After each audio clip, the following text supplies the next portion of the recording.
Bonjour, dans cette vidéo on va étudier le thorax et on va commencer par donner quelques généralités.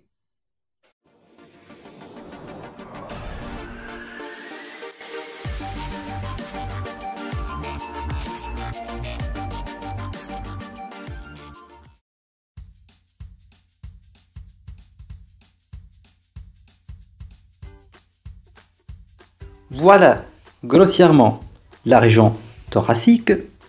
Elle représente la partie supérieure du tronc qui est située entre le cou en haut et la cavité abdominale en bas. Sur la cavité thoracique s'attachent les membres supérieurs.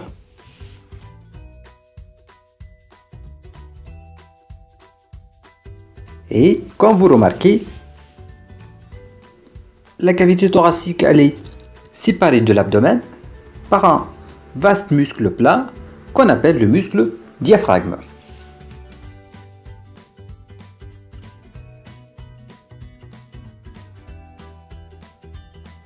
L'étude de la cavité thoracique passe par deux étapes, qui sont tout d'abord l'étude de l'anatomie du contenant et en deuxième lieu l'étude de l'anatomie du contenu. On va commencer par l'étude de l'anatomie du contenant qui correspond en fait à l'étude de différentes parois de la cavité thoracique. On distingue tout d'abord la paroi antérolatérale qui correspond à la région de la poitrine. Dans cette région chez la femme se trouve la glande mammaire. Ensuite, on distingue la région postérieure de la cavité thoracique qui présente à décrire schématiquement trois régions. On a la région scapulaire, la région vertébrale thoracique et la région infrascapulaire juste sous la scapula. En troisième lieu, il y a l'orifice supérieur du thorax qui fait communiquer le thorax avec le cou, qui correspond à la base du cou. Et en bas, on a l'orifice inférieur du thorax qui correspond au muscle diaphragme et qui sépare le thorax de l'abdomen. On passe ensuite à l'étude de l'anatomie du contenu et qui correspond en fait à la description des différents organes qui se trouvent dans la cavité thoracique. Chez le nouveau-né, la cavité thoracique elle est cylindrique et circulaire à la coupe, alors que chez l'adulte, elle prend la forme d'un cône creux à sommet tronqué et à base inférieure. Le sommet, comme on a dit, il est composé par l'orifice supérieur du thorax et la base, elle correspond au muscle diaphragme qui s'insère sur le pourtour de la cage thoracique.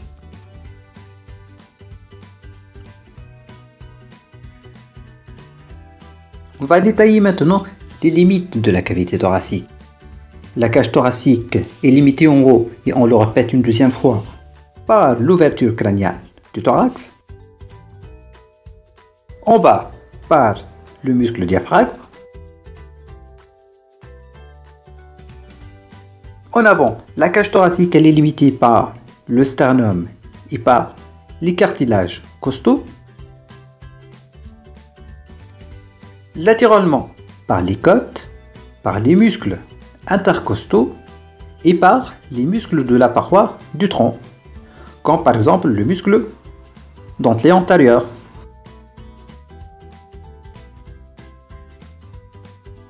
En arrière, la cage thoracique elle est limitée par la colonne vertébrale thoracique, les muscles spinaux et les muscles de la paroi postérieure du tronc.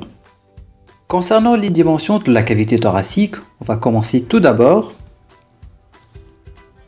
par l'orifice supérieur de la cage thoracique.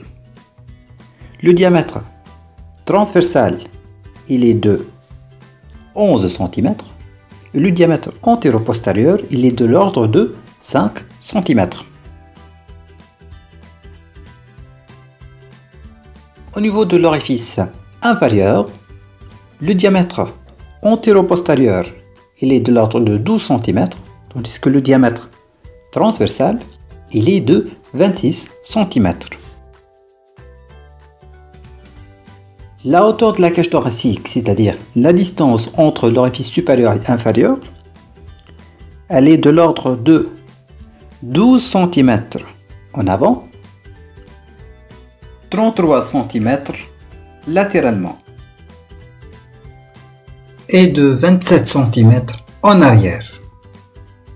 Quand vous remarquez, l'orifice supérieur de la cage thoracique il est oblique en bas et en avant selon un angle de 45 degrés par rapport au plan horizontal. Il est limité en avant par l'incisure jugulaire du sternum, latéralement par les deux premières côtes, en arrière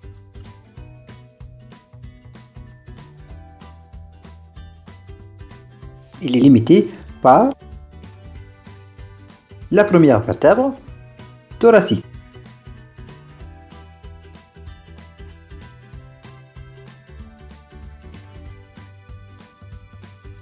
L'orifice inférieur de la cage thoracique, quant à lui, il est incliné en bas, en arrière,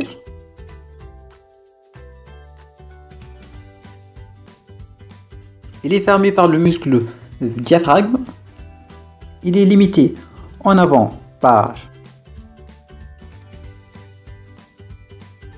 processus xiphoïde du sternum et par les septièmes cartilages costaux. Latéralement, il est limité par le bord inférieur du dernier cartilage costaux et en arrière, il est limité par la 12e côte, celle-là,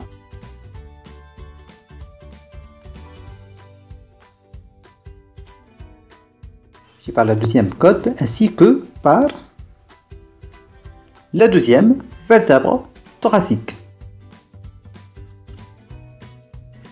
Et on finit avec l'étude de l'anatomie du contenant. On passe à l'étude de l'anatomie du contenu. La cavité thoracique, elle est composée de 3 régions.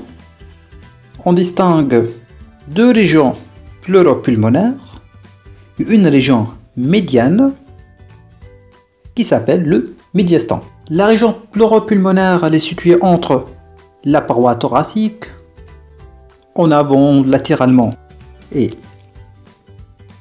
postérieurement, et elle est limitée médialement par le médiastin. Elle contient le poumon qui est enveloppé par la plèvre.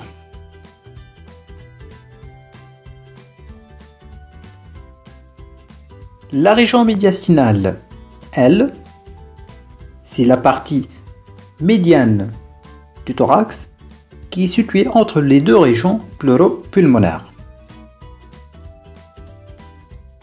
Elle présente à décrire 6 faces.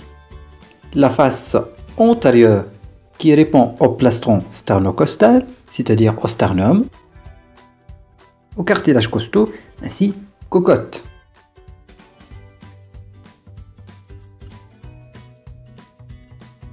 La face inférieure, elle est en contact avec le diaphragme.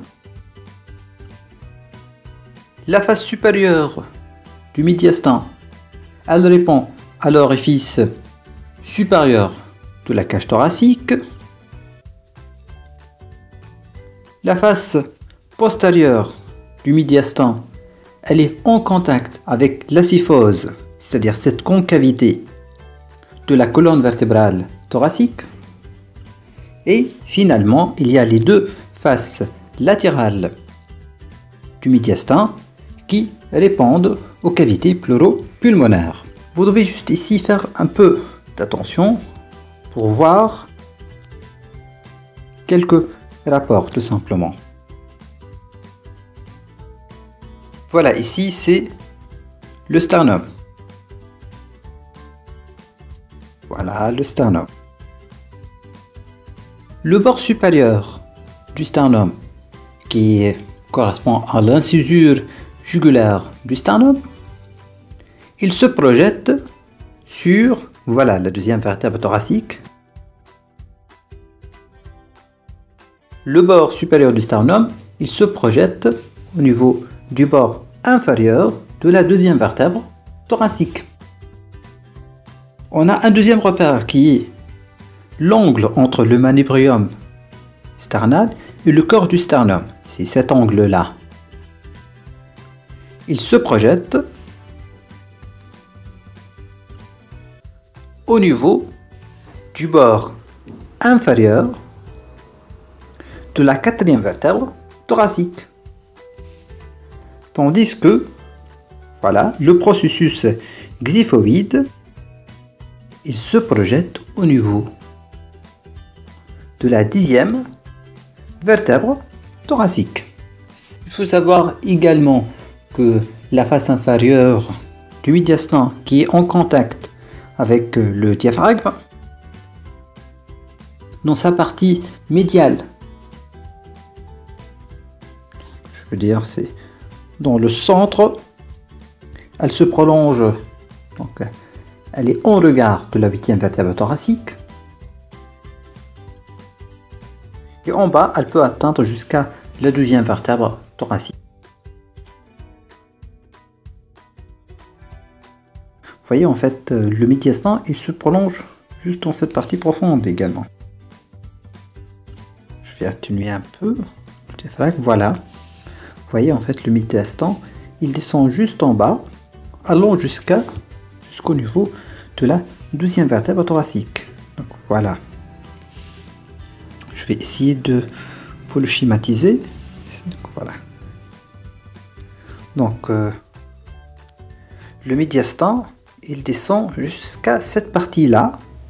Donc il peut atteindre la douzième vertèbre thoracique. On va terminer cette vidéo avec la systématisation du médiastin. Le médiastin, il est composé par un étage supérieur qui est situé au-dessus d'un plan qui passe par l'angle entre le manubrium et les corps sternal et le disque intervertébral entre la quatrième et la cinquième vertèbre thoracique. Au-dessus de ce plan, c'est le médiastin supérieur.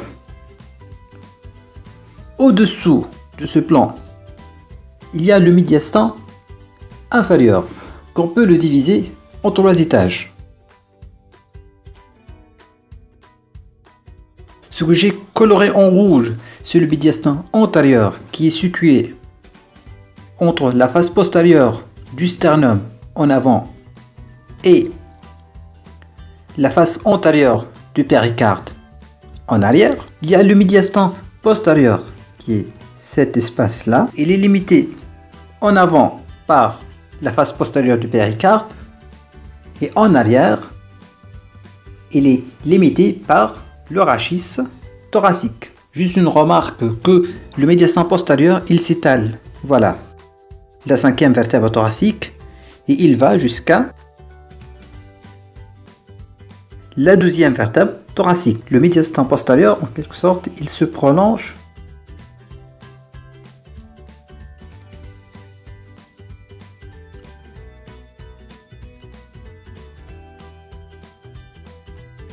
voilà ce que je veux dire. Le médiastin postérieur, surtout cet espace-là. Donc il passe de la cinquième jusqu'à la douzième vertèbre thoracique. C'est le médiastin postérieur. Le médiastin moyen, c'est l'espace situé entre le médiastin antérieur et le médiastin postérieur. Revenons maintenant au médiastin supérieur. Il faut distinguer les différents éléments qui se trouvent dans cet étage. On distingue tout d'abord le thymus,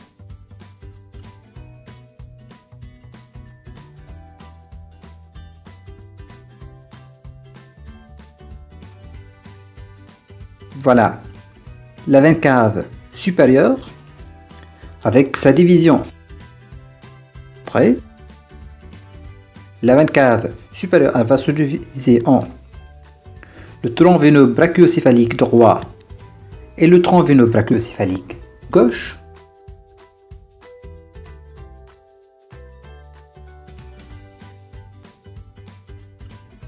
Voyez bien, c'est la crosse de l'aorte qui va donner les vaisseaux de la gerbe aortique qui sont celles-là.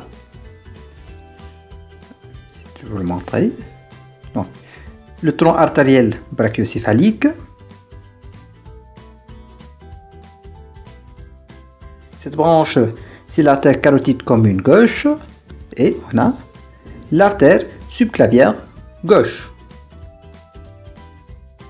Au niveau du médiastin supérieur, on trouve également celle-là qui est la crosse de la grande veine azygos qui va se plonger au niveau de la veine cave supérieure. On a également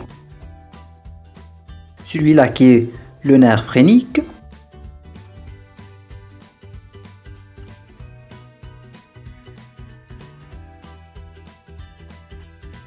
On a également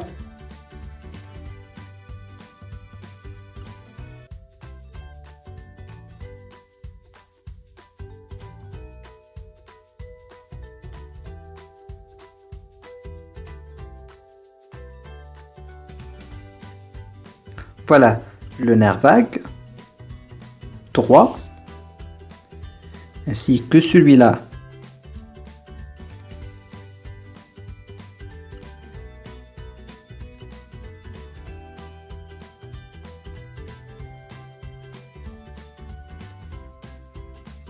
nerf vague gauche.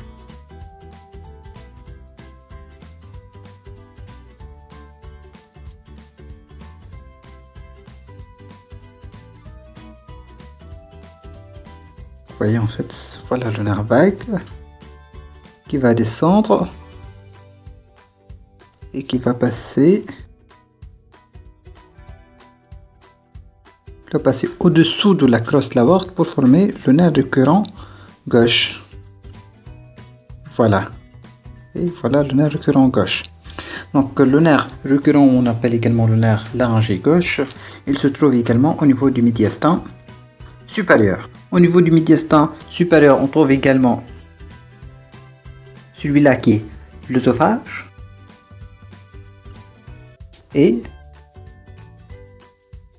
ce conduit envers. Voilà, ce conduit envers cette structure qui est le canal thoracique. Au niveau du médiastin supérieur, on distingue également la trachée. Donc voilà grossièrement les différentes structures qu'on trouve au niveau du médiastin supérieur. Au niveau du médiastin inférieur, on va commencer par l'étage antérieur. C'est cet espace-là qui est l'étage antérieur, au niveau duquel on distingue, voilà ces vaisseaux-là, la veine et l'artère thoracique interne. Et bien sûr, on distingue en fait les vaisseaux thoraciques internes droit et gauche. Le médiastin moyen, au niveau duquel on trouve le cœur entouré par son sac péricardique, ainsi que les pédicules pulmonaires qui sont composés par l'artère pulmonaire, voilà, les deux veines pulmonaires supérieures et inférieures, et bien sûr en fait la division en fait, des branches souches. On trouve également le nerf phrénique. Et au niveau du médiastin postérieur, on distingue la partie inférieure de la partie inférieure de l'œsophage thoracique. On distingue également le système azygos. Le conduit envers, c'est le conduit thoracique. Et si vous voyez bien, vous allez remarquer que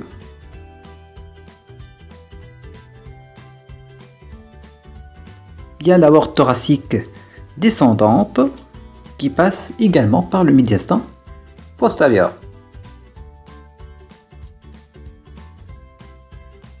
Juste, j'insiste toujours sur cette remarque.